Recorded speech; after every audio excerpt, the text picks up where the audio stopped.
So welcome, everybody. Thank you for coming to Rev 1. For those of you that this is your first time in the building, I encourage you to take the tour.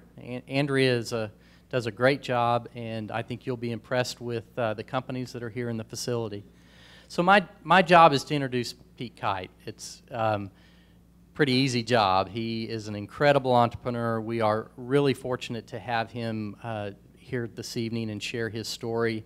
Started his company in 1981 in his grandmother's basement, and by 2007 he had nearly 5,000 associates in 9 different countries with annual revenues of over $1 billion. And also in 2007 the company sold for $4.4 billion. So he is prepared to tell his story, and we would like you to be prepared to ask questions. It's not often that we get this kind of opportunity, so please, without further ado, help me welcome Mr. Pete Kight.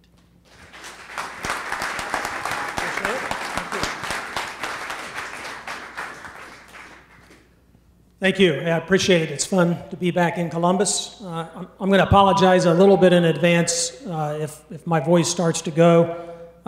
We just finished 3 days of a bank board meeting, and for some reason, not a surprise to the people who know me, but I managed to talk all the way through the entire board meeting because I personally don't think banks are doing nearly enough in innovation to be competitive in what's going to be the very near future.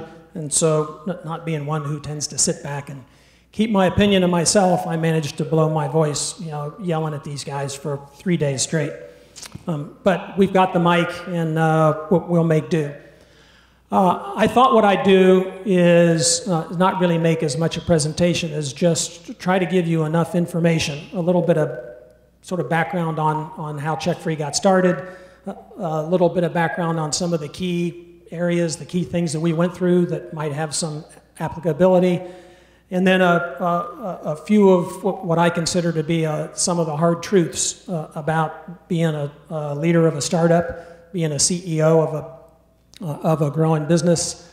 Sort of one of my pet peeves is you read all the time and you get lots of information about how great being an entrepreneur is, all the excitement and how brilliant CEOs are, and how great CEOs are, and how good-looking CEOs are, and how tall and handsome CEOs are. And it seems to me we're sort of missing more of the part of, here are the really hard things that you got to do if you're going to be a CEO of a startup that really grows.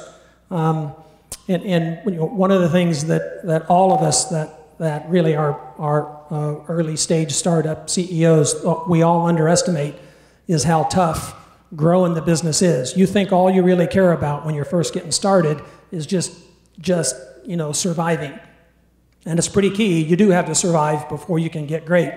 But once you survive and you start making sales, you think that's all I really care about, until you realize that's when a lot of the really tough things that you got to do come to the front. And my job here would be to open a discussion with you about just being prepared for what it takes to grow a company.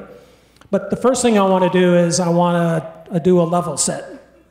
But basically what I want to do is make sure we're sort of open and honest about why I'm here and just how much you should listen to me.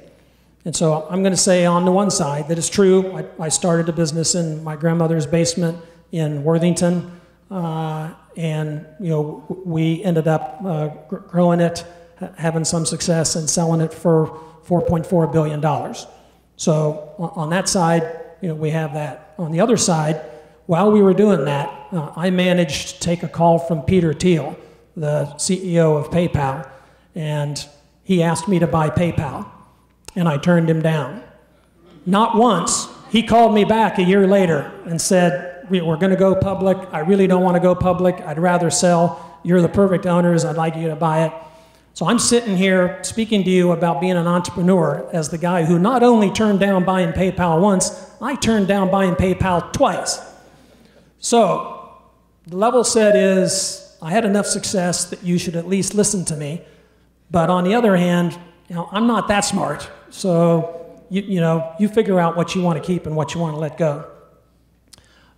Sort of just as a little background on how it all got started, because I love telling the health and fitness industry, that every time they go into their bank and talk to the banker about borrowing money, and the banker sort of looks at them like they're not really, that sophisticated business person, I remind them that America's electronic bill payment system started as a business that collected health club monthly dues, because that's how I came up with the idea. The only thing I knew for sure, when I was young, was that I wasn't going to be a good employee. And that's one way of deciding you're going to be an entrepreneur, is you realize that you have a little bit of problem with authority. You really are a little excessively independent. You're a little excessively competitive. You're just not going to make a great employee, which means I better be the boss, otherwise I'm not going to last very long. That's my definition of entrepreneurship. So I was always on the lookout for what is it can I do? Now, I'd like to tell you that I did this long, deep, analytic-based scientific research on electronic funds transfer and really make myself sound smart. But the fact is, I was running a chain of health clubs, to be able to eat while I was trying to figure out what it is I wanted to do. It didn't make sense to me that we charge these people once a year, and the only way you could get someone to renew a health club membership is to threaten to kick them out. The industry called that renewal, and I called it kicking out your own customers. Part of being an entrepreneur is you have to sort of be willing to be a little bit ignorant about what the limitations are. And I just didn't agree that there was no other way to handle that situation. And it was basically just not letting that disagreement go and just continuing to press for there's got to be a better way, got to be a better way. When these life insurance guys that worked out at the club, I think, got tired enough of hearing me talk that they actually said, well, it sounds like you got a similar kind of problem that we had until the Fed allowed us to reverse the Social Security direct deposit and allowed us to use this thing called electronic funds transfer. And literally the total of my research was, I asked them, what does that mean? They explained how electronic funds transfer worked, and I looked at them and said, that's way better than checking. Why do checks still exist? Oh, there's lots of problems with it. Of course, I was able to continue to apply my selective ignorance. I don't care what the problems are. That is the technology that I want. We put it in the health club. It was terribly difficult to use, but by the time we figured out how to do it and made it work, it changed the health club business from one that was driven by sales to one that was driven by service. If you just took care of the people, the monthly dues that they paid automatically from their checking account kept them members, and you had to give them a reason to quit. Don't give them a reason to quit, and they won't. There's probably people in here who are paying a monthly due on a health club they haven't been to for a couple of months. I'm not going to ask for raising hands. Long story short, I looked at this, and as I watched how it worked, I never thought the health club business was what I wanted to do. This immediately came to the surface that this is it. It's way too hard to do. If you could make this easier, I see what it is that it can do. That's when I moved back to Columbus. I didn't have any money. If you're in the West Coast and you don't have money, you go into a garage and you borrow against your credit cards in order to bootstrap your company. If you're born and raised in the Midwest, your parents taught you not to have a credit card if you don't have money. So I didn't have one. Fortunately, I had a grandmother who let me live in her basement and let me set up a little workshop on my late grandfather's old workbench, and that's how we got started. The beginning of that business was a really important one for us because it enabled me to really learn how to grow incrementally. Of course, initially I didn't have this vision that we were going to create the final payments network in the U.S. My vision was I wanted to eat. I wanted to build a business that could support me and give me the ability to build something myself. But as we moved along, it was just incrementally all along the way, we learned more and more about how consumers reacted to electronic funds transfer.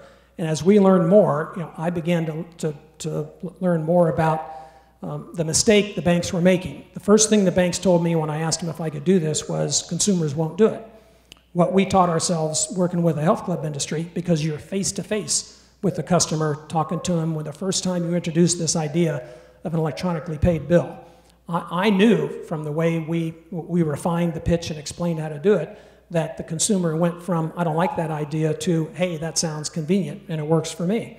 So what I figured out then, without having to pay for research, was the banks weren't right that consumers didn't want to do it. The consumers were right in that they didn't want to do it the way the banks were trying to make them do it.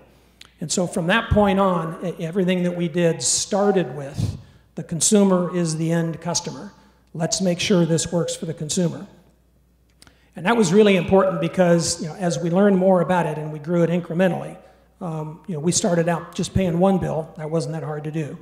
And then we added utility bills, and we're paying a second bill. That wasn't that hard to do.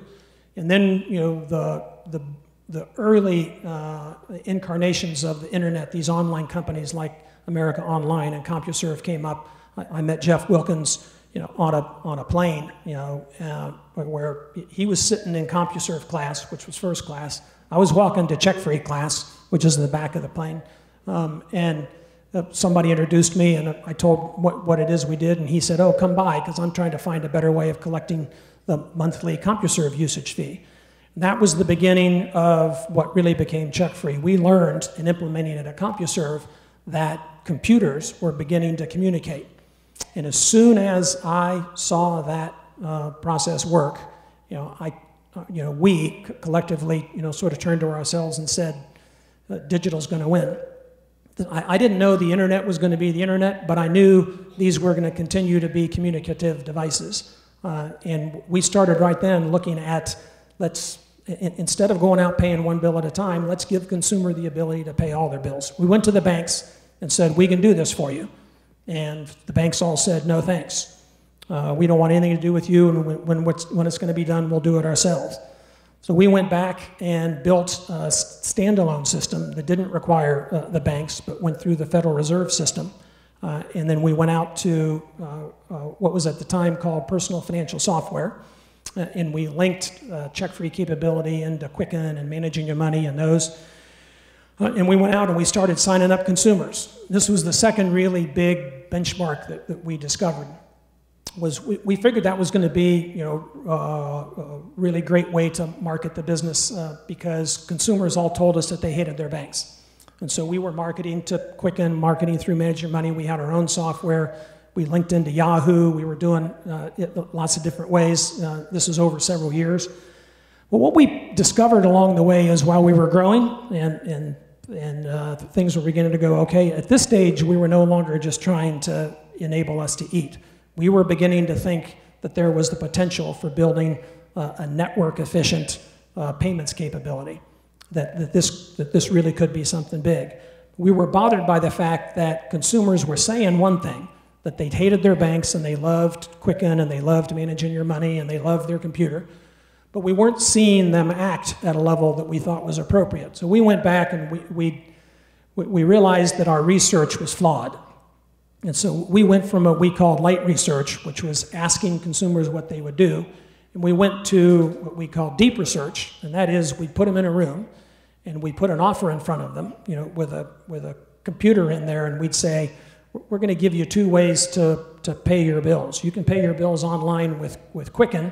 You're already a Quicken customer, or you can pay online bills with your bank. Similar service, but it's being provided by your bank. And more than 4 out of 5 times, the consumer chose the bank.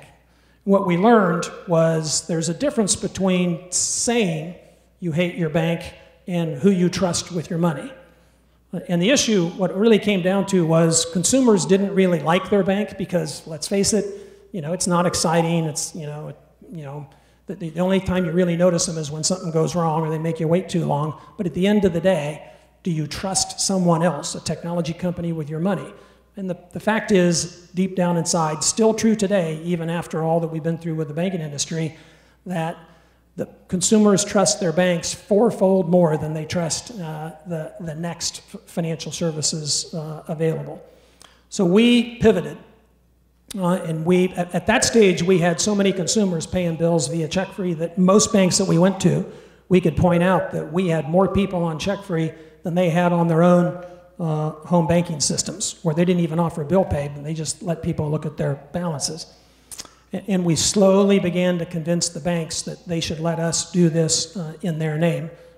And at that point, we were progressively willing to pull our brand out of the marketplace and replace it with, it wasn't a choice. I would have loved to have been PayPal, to have the CheckFree name, which is a pretty cool name, to have it been a consumer-facing brand. I would have loved it.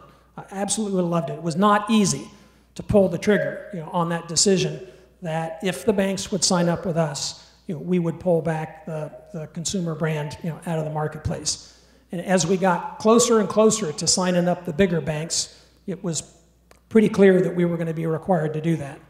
We ran into the next really big challenge, and that is our sales process up to that stage had been perfectly fine.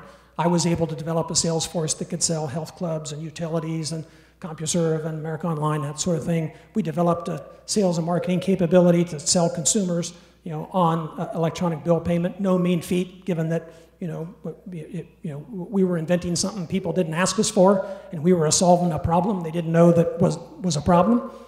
So we were pretty good. No reason not to be reasonably confident in your abilities.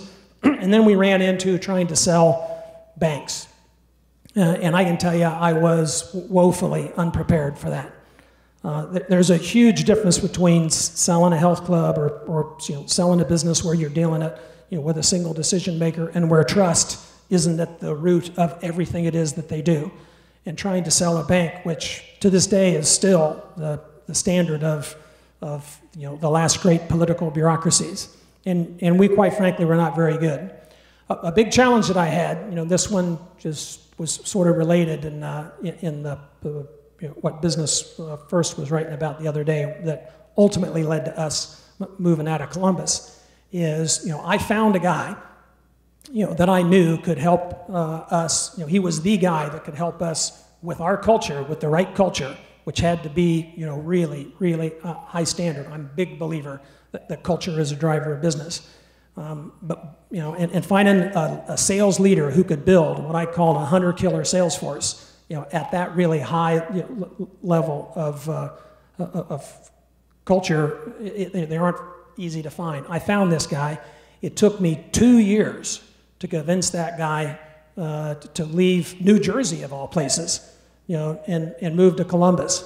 How tough is that? I mean, it's New Jersey we're competing against. And the truth is, it was his wife I had the biggest problem with, but at the end of the day, it doesn't matter, who you have the problem with.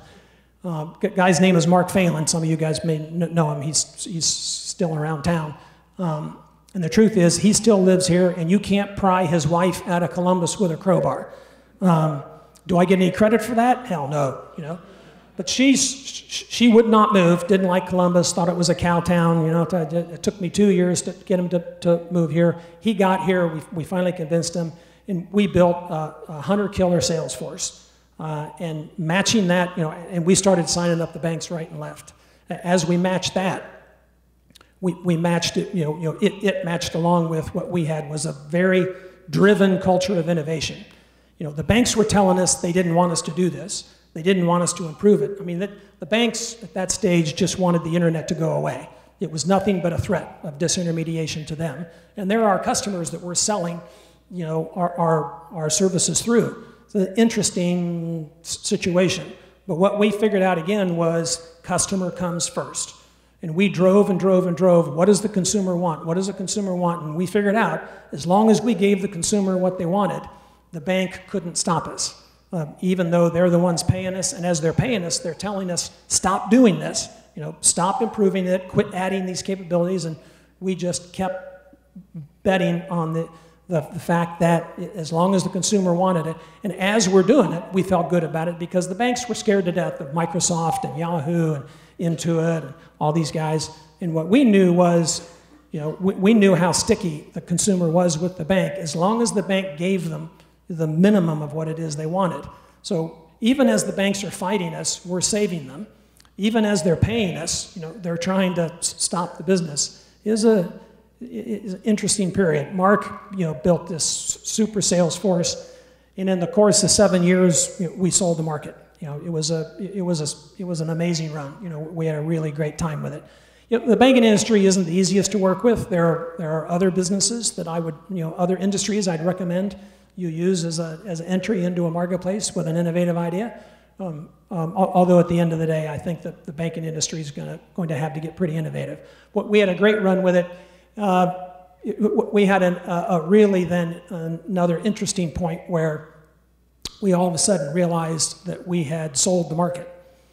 We literally had not that many large banks that we hadn't already sold.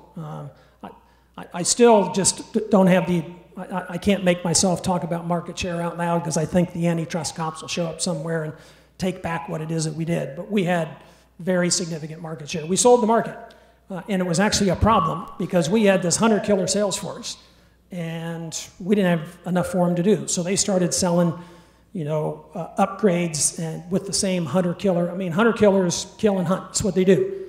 Well, to the point where Phelan actually came to me one day and said, we got to do something because these guys are just making our clients more angry, and we literally had to make the decision, which at that time ultimately meant Mark was taking himself out of a job. That's what a great culture enables. Are leaders like that who come in and say, this is the right thing to do. We actually traded out that exceptional hunter-killer sales force for a sales force that was much more service-oriented than it was hunter-killer. And we managed to, once again, change the cultural relationship that we had with our clients. And it enabled us to continue to grow to a significant degree.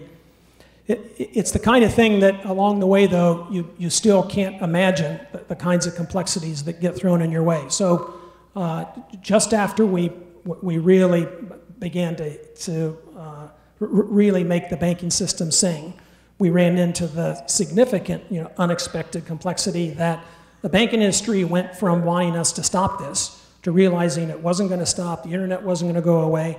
Consumers wanted to pay their bills online, they wanted to go online. We were added online banking capability integrated with online bill payment. We started presenting bills electronically, and the banks finally decided the only way they could fight it was they'd form a consortium behind our backs without us knowing about it, using all of our technical information, which they had requested, and then they announced publicly that they have a consortium that's going to compete against and replace CheckFree at all of these banks. And the banks themselves are the ones that have formed this consortium to do this. So I want you to imagine, after all the work that you've done to build the business and make it work, and you, to a little bit of a degree, you sort of help save the banking industry from the risk of the internet disintermediating them and taking away. And the reward that industry gives you is they announce that they're going to use all the technical information that they've been getting from you, in meetings over the past 60 days, and they're going to build a competitive service to replace yours. But in the meantime, you're supposed to keep servicing them. And periodically they call up and say, well, we need you to send us the technical specifications for your interface with all your billers that you're paying electronically. I don't think so. And so then we get in these big fights where I'd get to go fly out and meet with some bank CEO who's used to bossing people around, and he's telling me that I better do this. And I'm like, you're threatening to take the business away from me. What bridge do you think you're going to burn, that I'm going to burn if I tell you no? What are you going to do? Threaten to take the business away? You've already threatened to take the business away. If you guys can build this, and you can take it away from us, fair is fair, America's free, great country, isn't it wonderful? But I'm not going to help you. And in the long run, of course, they weren't able to pull that off, and we ended up with a very, very good relationship with the banking industry. But I can tell you, it is an interesting experience. Along the way, after they pulled that out, we had a consortium that was formed by Microsoft and First Data, the largest payments company in the country. It was like, you just didn't get a chance to spike the ball and dance in the end zone before somebody shows up and says, oh, we changed the score on you, and you got to start all over again. We managed to defeat that one and ultimately buy it. It seems like along the way we had about everybody who potentially could compete against us compete. The wonderful thing about being the first innovator and taking the this, it was 10 years of a lot of grinding to build the technology and build the basic foundation that enabled us to then spend another 6 years selling in the marketplace to create what ultimately became a network efficient payments network. To be able to do that is a pretty significant thing. I can tell you along the way there's any number of things that as we worded it, we don't think there's any problem that an entrepreneur or a startup or a growing business could have that they didn't throw at us one place or another. That basic little history that I described for you right there, I want to make sure you understand. That's a 17, 18-year-old year span, that I'm talking about there. This was not a quick startup. This was one step at a time. First, we paid one bill, and we did that for a couple years. Then we paid 2 bills. Then we paid 3. Then we linked to the non-internet, beginnings of the internet, and it was, all along the way.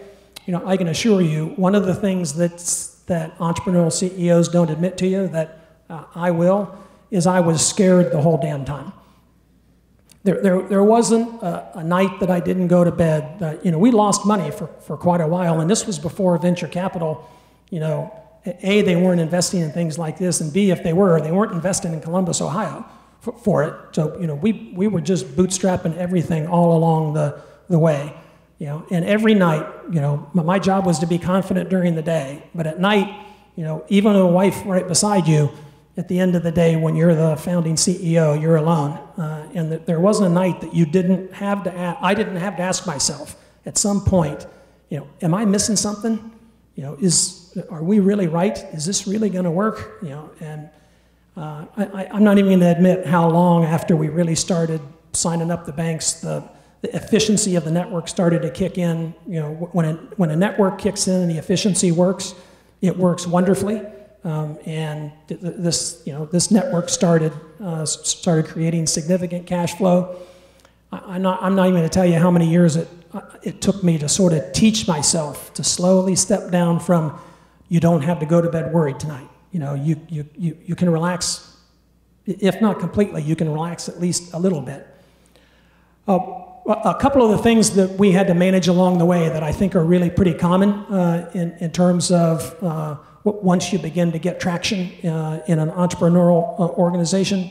One of them is managing the trajectory of adoption in a disruptive business. We were clearly disruptive. We were changing the household. We changed the way you were going to pay bills. We changed billing because we were going to change. We changed what the billing role was at a big organization. We changed banking for sure. No one likes change. No one invites change, which means it's going to take longer than you think. And this took, I absolutely, will admit, this took a lot longer than we thought. How do you manage that? How do you know how hard you should be pushing to get the market to adopt faster? How do you know when you're pushing too much and you're just wasting resources because it's only going to open so fast? And I can tell you what we did, because it's such a critical issue and it's so important that everybody aligns behind figuring that out. Because the answer is there is no answer. You had to figure that out with every market. But you better figure it out, because this is life and death. You need to figure out if I'm pushing too hard and I'm wasting resources because the door's only going to open so fast, if I'm not pushing hard enough, if I could push and put a few more resources into it, you can figure that out, but I can assure you, you do need to figure it. We coined the term, we needed to develop aggressive patience. I couldn't stand to use the word patience because it's just everything against, what I believe in. I'm the driver, but you can't just keep driving or you'll burn up all your resources. And before you can be great, you first have to survive. So we had to survive and figure out, what the speed was with which we could open up this door. That's why the patience has to be aggressive, but the aggression has to be patient. We bet the company multiple times. And one of the things that happens is you grow a business, you hit these points where it stalls out. By my count, we bet the company 7 different times. We did lots of research. I'm a big believer that normal human analysis tends to be flawed because we're humans. If you ask a human a challenging question, the human brain wants to answer that question. It wants to answer it sooner rather than later. It wants to answer it simpler rather than more complex. It wants to answer it with an emotionally pleasing answer as opposed to an emotionally disruptive answer. Those are all the things that normally happen. A CEO's job is to change that process as part of a culture into, when we ask a question, an important question, we're going to teach ourselves to look at the answer in multiple ways. We're going to look past the normal, just the human tendency, and we're going to think twice. We're going to look at it fast and slow. There's different ways of putting it. And you want alignment in that. You want it cultural. Trust me, you don't want to be making all the decisions at the end. The big ones are still going to come to you. When it's time to decide whether you're really going to bet the company or not, that comes to you. And you need to be prepared for it, which means you want your people giving you the best possible information. One of my pet views on responsibility, that I would never talk to a group of entrepreneurs about without mentioning is, it's my view that the way to understand the CEO's role is to first and foremost understand the hierarchy. And that is, the higher up in the organization you go, the fewer personal rights you retain. And at the top, you have almost none. Another way of putting that is, the CEO has the fewest personal rights. If you really want to be a great leader, in my opinion, what you want to do is understand it's your job to clear the way for your people to do their job. That's what a great leader does. Unless you want to do all the work, what you're trying to do is you're trying to find people who are better at what you need to have done than you would be, and clear their way, make it easier, better, enable them to be able to do their job. That means they vent to you, you don't vent to them. It means you listen to their personal problems, they don't listen to your personal problems. It means you're not the one who relaxes. You enable them to be able to finish a day and relax and go home at night. You're the one that when you put your head on a pillow at night has to worry. You don't want them worrying. You want them to be focused on doing a great job the next day. Firing and hiring, a big deal to me, and I put it in that order for a reason. I think one of the things that we most underserve entrepreneurs regarding is not explaining to them, A, the importance of finding the people who aren't keeping up in your organization and letting them go, and B, making sure you understand as a leader that's your responsibility. My view of it is if I wasn't willing to be the one to do that, to take the lead on that, why would I expect other people to do it? And it is extremely uncomfortable, especially when it's someone who was really important to us and who's a great person, who I like, who was doing great the year before. But I can tell you one of the absolute few certainties of being an entrepreneur in a business that you achieve growth, and that is, it is a certainty that all of your people can't grow at the pace you need when your company starts growing.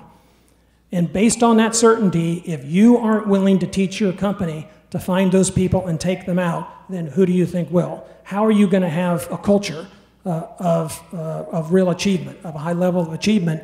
Because I can guarantee you that the people that aren't carrying their weight, everyone in the company knows about that person not carrying their weight before you figured it out as a leader. That they know. And if you are telling them that they should excel at what it is they do, but you leave someone who's not excelling sitting beside them, what culture are you building? It's an important part of the business, and the leader needs to lead. Hiring is this big, in my opinion, misunderstood deal. There isn't anything more important to your company. In fact, you fire a lot fewer people if you hire better. Hiring is a really hard thing to do. Hiring well is a really hard thing to do. It's real work. Remember my talk about human nature? You have a problem, you want to solve it soon rather than later. You want to solve it simpler, you want to solve it faster. You want to do so in emotionally pleasing ways. All the things that lead you to hire somebody too soon without doing enough work to find out if they're really capable of being the leader in that space that you want. It's hard work to figure that out. And we ultimately at CheckFree over the years developed what ended up being a very, very disciplined process for doing that contain a number of different things I won't bother you with unless you really care and ask. But just in as an example, we had a specific script on how you interview people. Because at the end of the day, you don't want the interview process to pick the person who's the best at answering questions. You want the person who's the best for capability for the job that you're hiring them for. One of the things that we would do to really get in a position of understanding the person, capability and character is one of the questions we always made everybody ask is, when I call your former boss and I ask him what your best strength and biggest weakness is, what's that boss going to say? So you've done a couple things there. First of all, you didn't say if, you said when. So that person now knows that you're going to call their boss. And you said, what's are they going to say is your best, and what are they going to say is your weakest? So you're going to test two things. One is you're going to see if they really know what their own best strength and weakness is, and you're going to get a more honest answer because they know you're going to talk to their boss. When you then talk to the boss, or you find out what the boss says, if they don't sync, you got a problem somewhere. Either somebody's not honest or somebody's not very aware of what their strengths and weaknesses are. When you call the boss, all of us get calls about people and somebody wants to know, is this a good person to hire? And we all are humans, so we come up with the easiest, fastest, most emotionally pleasing way to answer that question, which is usually not the most direct, honest. So what we required was you had to ask that after establishing a rapport, you ask that former boss, if you had this position and you describe the position you're hiring for, would you hire this person who used to work for you for that job? And they'll say yes, no, or maybe. And then you ask, would this person be the first choice of everyone that you know? Would they be the first choice for that job? If not, would they be the second? If they're not the second, you got a problem. And what you do is we came up with a disciplined process for, in essence, the boss is perfectly willing to fudge and tell you that the person's really good and I feel good about that. What people usually aren't willing to do is specifically lie. So when you ask them, would you hire that person? It's much easier for them to say, well, I'd consider them, but they're usually unwilling to actually tell you something that they don't really believe, and they won't tell you they'd be the first choice. We built a whole series of processes like that because that's how important we thought hiring was. I'm a big believer in that until the market has proven over time that you have a specific strategic track that works and you're really developing market share, following that process, all the way up to that point, and even there, we kept it for another 5 years. Our rule of thumb was our strategic plan is always written in pencil. I never had it printed out because people see ink from the boss and they think at the end of the day, I'm not sure about this, I'm not sure about this. I'm human, I'd rather have a simple answer. The simple answer is, well, the boss has a strategy, it's okay. I didn't want him to think that but by definition, we're disrupting a market. We invented electronic bill payment. Every day, we were changing the market, and the market changed in response to us. So really, on a constant basis, our market was changing, adapting, moving. We had to adapt with it. We had to design our business to iterate its strategy, which is adjust it along the way. So our reference to the strategy is in pencil always reminded everyone, don't keep thinking about what we could do to make it better. We're not done. We're still figuring this out. I think an important thing that people don't tell you about is you need to look for times when you need to lead. It's equally important that you look for times when you don't need to do anything but leave your people alone. This was a hard one for me. I'm a driver. I'm a guy that wants to get things done. I always think we could do more. I'd like to do more. It's hard for me to stay back, but the truth is we were driving so hard that on a regular basis, I would have my people full. And when your people are full, when they're doing all they can do, sometimes you got to teach yourself to leave them alone. I have two big ones. You can see a theme here on what I think is understanding the importance of being humble and being real as a leader. One is feature your personal weakness. There isn't a soul that ever worked at CheckFree for more than 24 hours that doesn't know I'm not good at small grinding detail. Now, I'm an ADD child. I do not like sitting still. I don't like sitting and grinding through financial figures. So you look back at my history, the second person I hired was a bookkeeper. You look at the people that were around me, I always had great financial detail people around me because it was my weakness. I didn't want to do it. Don't think for a minute that your people, by the third day don't already know what your weakness is. So instead of hurting your own credibility by hiding it, feature it and make sure in that process that you have your weakness covered, because a weakness that's covered is not a weakness. And feature your mistakes. There isn't any better way to teach both the mistake that you can learn from and to teach the culture that we learn from our mistakes. We don't hide from them. The best way to do that is when the boss stands up and says, man, I was not very good at hiring salespeople and teaching them to try to sell at a bank because I'm not any good at that. I needed help. And we learned from that. We didn't make the same mistake again. And don't assume anything is static. I made the joke about spiking the ball and dancing in the end zone, but I can tell you, and I got dinged along the way for the fact that I didn't celebrate our wins as much as I should have. At the end of the day, if that's my ding, but we kept everybody. I always worried about the fact that while we were dancing, our competitors might still be working. I'm taught from the marketplace that a really, really big, important lesson you get is your competitors are always chasing you. Your market is always ready to move and change. Your best customer might be building a consortium to compete against you, and you don't know about it. Nothing is static. So by all means, celebrate the wins, but don't dance in the end zone very long. I'm going to end this and open it up to questions by just giving you what I consider to be sort of the 5 rules that I developed along the way to remind myself of what leadership is about. I describe it as a tireless ability to refine and repeat your vision. Just remember, you got 30 people in your company, and you talk about the vision every day. Over the course of a month, the average person only heard you once. Now, you're tired of it because you've been talking about it 30 times in the month. But the average associate only heard it once. There isn't anything more important for you to do than to keep repeating that vision. And as you repeat it, you'll find that you're going to be driven to refine it and improve it, to iterate it along the way. Tireless ability to refine and repeat your vision. Ruthless persistence in seeking all appropriate data. Ruthless insistence on appropriate data.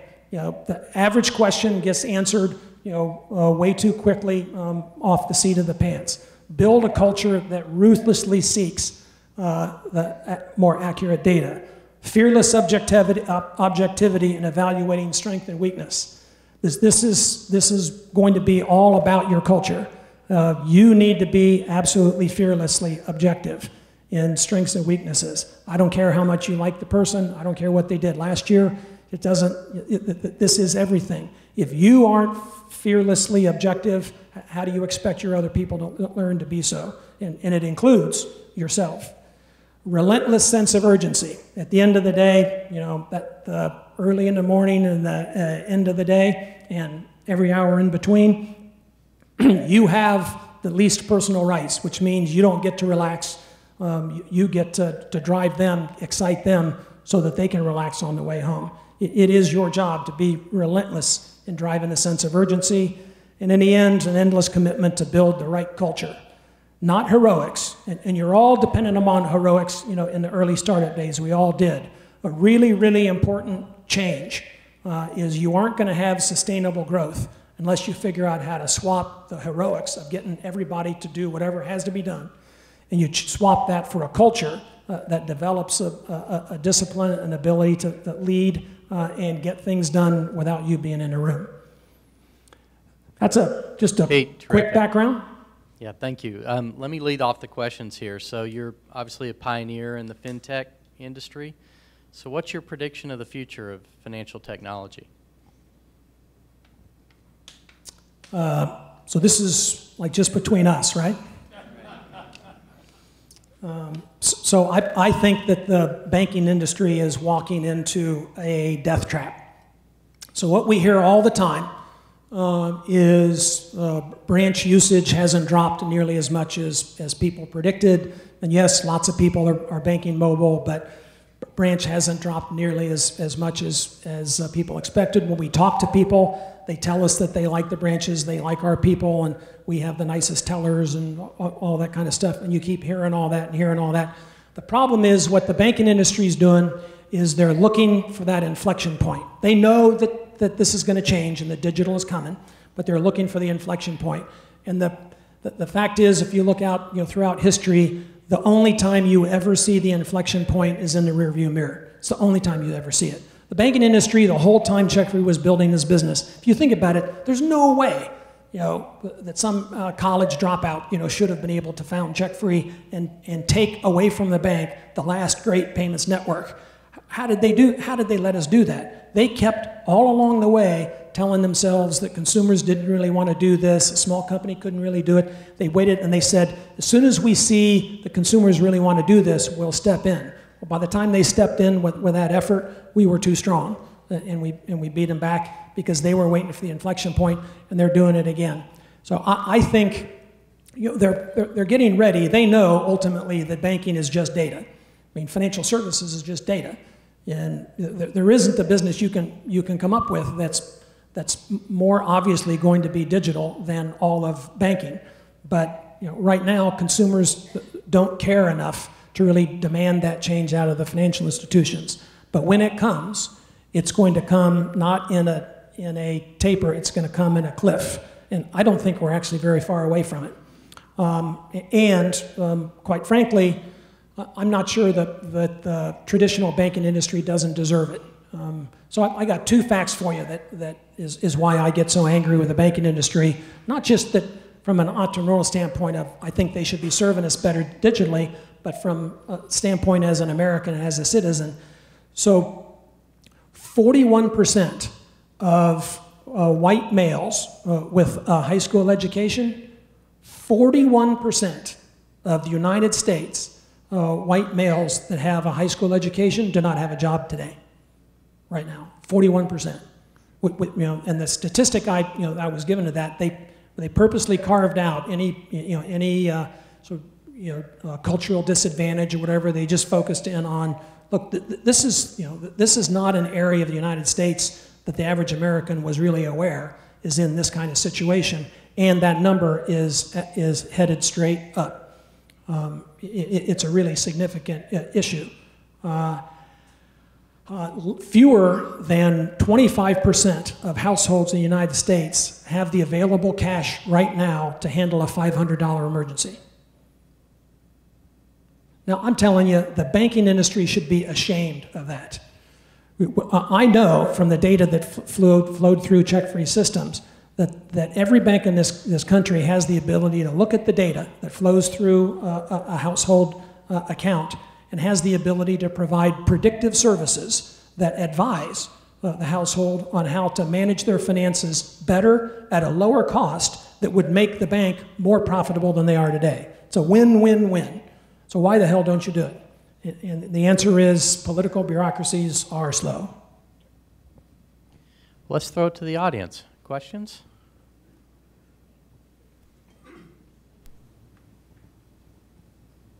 Hi, can you hear me? All right, great. Thanks for all the great information and insight and being an inspiration. I just want to touch on, did you say what percent of households couldn't afford a $500 emergency? Is that fewer than 25%? Okay. All right. So I'm the founder of TribeVest, and in full disclosure, when I started the company, I was with Jack Henry Profit Stars in their EPS division. But TribeVest is part of this auto-saving movement. So giving people the ability to band together and build capital on a monthly manageable contribution basis. And you're seeing this with Acorns and the ability, instead of being a payment, but actually a contribution to yourself to force the savings. Just interested on your thoughts on that. Yeah, so the thoughts behind an Acorns type of, your company is TribeVest? TribeVest. Got it. The idea of using technology to make it easier and sort of less painful, but because it becomes an automated part of the monthly cycle of looking for ways to automatically enable a household to save its own money more efficiently and effectively, so that you build up more of a safety net. And so A, I think it's a great idea. B, I can't imagine why the banks wouldn't be doing that already. The challenge you have in that business is, can you grow it fast enough before the banks ultimately learn that they're going to have to do it themselves? Can you do it through the banks? Can you do it independent of the banks? If you do it the reason we went to the banks isn't because I wanted to. It's because it's where the customer was, and they had the trust. And I figured out that it was going to take us too long to get the trust. And so we use that as a distribution system. It is not an easy distribution system, and they're not easy to manage, as you heard. I love the idea, what you're working on. You're at the core of what I think is, we are headed for a big problem here. This, 41%, of, sort of the male population, that they have a high school diploma, that they don't have a job. 41%. This is not a good situation, and machine intelligence isn't going to make it easier, for them to get jobs. So we're going to need a lot of different ways to figure out how to help people save, how to do a better job of managing the money they have. So I applaud what it is you're doing. Thank you, Pete. My question is, what do you think the blockchain is going to do to the banking and fintech? So I think blockchain is going to revolutionize fintech. I don't believe that there's, if you pick the absolute perfect applicable model for blockchain efficiency, it's the payment systems. And moving away from massive central database to a blockchain technology, the amount of cost that comes out of that system is, and the increase in speed and security, it's in my opinion, it's unassailable. I'm not smart enough to know whether there's something even better and more efficient than blockchain, but I know blockchain is a significant advancement over the central database that payment systems have been built on today. The big challenge we have in the U.S. is our payment systems are huge. MasterCard and Visa is not interested in being upended, so they're looking at it. But as is usually the case, the existing leaders usually have a vested interest not to invite change. So the big challenge in the U.S. is, how do we get around the fact that the really big guys who dominate the payments and the banking business don't really want the change. The way you do that is the big banks are in real trouble, because the people who are most likely to really get hurt, in this economic change, I mean, there are going to be fewer people that the banks can make money from on the trajectory that we're on, and you can't change that trajectory fast enough to keep this from hitting. We have a real significant issue we're going to have to figure out how to get through over the next 10 to 15 years. The big banks, who require lots and lots and lots of customers and who aren't as local and can't figure out how to help you locally, unless they figure out how to really get local digitally, they're going to have to reduce costs really significantly. They're the ones that I think will drive blockchain, because they've got no choice. They have to figure out how to become much more efficient, much faster. I don't, however, I'm not a big believer that Bitcoin is going to go along nearly as successfully. Hi, Pete. Thanks for coming to visit us, and thanks for all the wisdom. So I have a question for you. Andy Grove's law of management is that only the paranoid survive, and you said you were scared the whole time. Would you say you agree that only the paranoid survive, from your experience? So I do, and I appreciate you bringing that up so I don't look like such a wimp, me and Andy Grove both, I mean, another way of putting it, and it's just a reminder, look, I want to make sure I didn't leave the wrong impression either. There's nobody in history who has ever been more excited about being an entrepreneur than me, and I still love it. and all the excitement that people talk about is there. I just know you hear too much about that, you don't hear enough about the real life. And this issue of understanding as the leader, I just want you to understand the responsibilities you're heading into.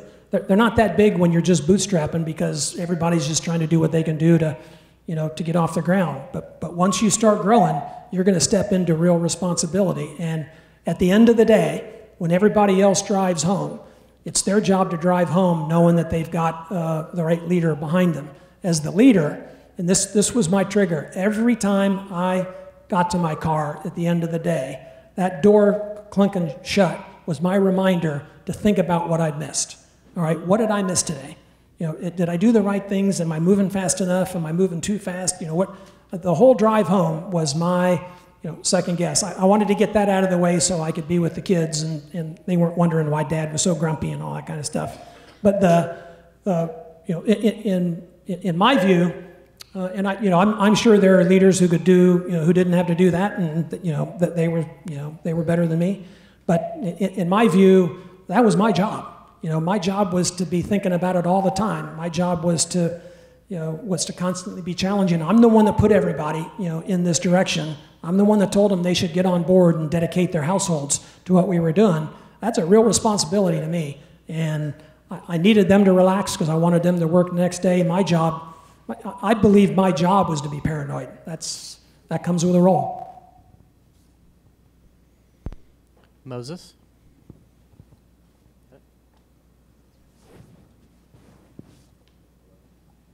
So I recently had the privilege of speaking with a successful CEO of a successful company, and I remember asking him what's his secret to success, and he told me that in his mind he's not yet successful.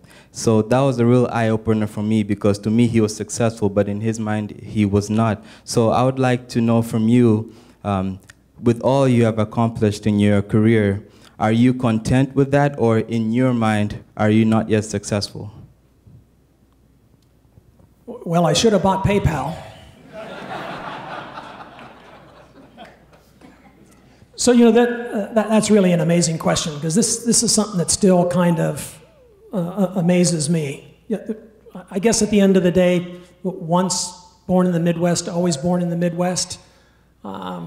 I'm not going to tell you how long ago it was, but not very long ago, when I walk up to an ATM and I put my card in the ATM and I type in $200, I found myself with a slight tensioning, in the lower back, and a little bit of tension in the back here, and a physical relaxing when what I heard was instead of a beep, beep, beep, which is what happens when it says you don't have any money in the account. And I remember looking at that and thinking and realizing, golly, that always happens. Why does that happen? And then then the receipt comes out, and I pull out the receipt. My wife and I have a little bit of an issue on this, because one of the great secrets, again, is just between you and me. One of the great secrets of fintech is I have never used CheckFree. And all you males, and all you females actually know why. It's because I've never been allowed to pay the bills. I have no idea where our money goes. I've never been allowed to pay the bills. And because she pays the bills, she manages the bank account. What I do know is after that happened, and I caught myself doing it, and I realized, you always do that. Why do you do that? And I pulled out the receipt, and on the receipt, we have, in the checking account, more money than I paid for my first house. Because my wife's conclusion is, I want to make sure there's enough money in there to pay the bills. Well, now I really wonder what bills, but that's a different story. But there was no reason for me to really be worried about but the truth is, there was never a point in building CheckFree that I looked up and said, I really want to dance in the end zone. It was always, what can we do next? What could we do next? What did I miss? What could we do next? All the way up, all the way up to the decision to sell. Should I have sold? Could we have done this? Could we have pulled this off? The answer is, I would guess if you asked majority of entrepreneurs, were you successful? They'd say, I could have done more. Pete, how do you spend your time, or what are you working on now? Part of my deal is I spent a lot of time indoors and had a great time, building CheckFree, but that's enough time indoors. I have a code for that. I spent the first half of my life in khakis, so I'm trying to spend what I hope is the second half of my life in Carhartt, which is outdoor gear for you guys that are spending too much time in khakis. So I'm trying to spend as much time outside as I can, and then once an entrepreneur, always an entrepreneur. So I had a short stint for about 5 years running a private equity firm that I hated, because all you were doing in a private equity firm was trying to make money. And it didn't matter whether you grew the company. We made more money on companies that we sort of repositioned and flipped than we did in companies that we rebuilt. You get nothing out of it. It'll sound strange to somebody who's bootstrapping right now, but at the end of the day, once finances aren't driving, your household is protected.